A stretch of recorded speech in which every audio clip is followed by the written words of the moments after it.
Running is one of the best cardiovascular exercises to lose weight, stay in shape, and prevent boredom.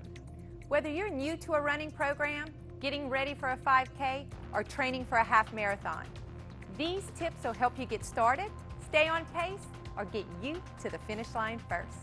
Buy the right shoes. If you're not sure what shoe will work best for you, shop at a running specialty store staffed by veteran runners and shoe experts.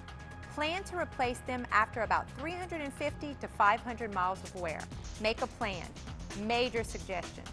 Map out the best course and measure your distance in your immediate neighborhood or running proximity. This will save you time, solve your place issue, and make it much more likely that you'll actually do your planned run. Take the mile trial. Think of this as a low-key test, not a race. Run at a pace a little beyond easy, but less than a struggle. And count on improving your mile time in later tests as your fitness improves. Get fit. Run 2 to 3 miles, 3 to 5 days a week at a comfortable pace. It's easier to remember as the FIT formula. Frequency, at least every other day. Intensity, comfortable pace. And time, 30 minutes. Find your pace. The problem is that most beginning runners don't know what a comfortable pace feels like, so they push too hard. Result, they get overly fatigued and discouraged or even injured.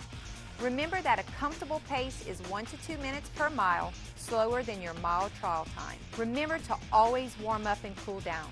A proper warm-up begins with walking or running very slowly to ease your body into the session. Your warm-up should also encourage a little perspiration.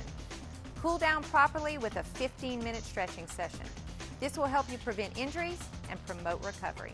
Go for a run, Acadiana. Keep striving towards your goals and keep fitness first. Don't forget to check us out online for free offers from Cajun Fitness, plus a replay of this video and more.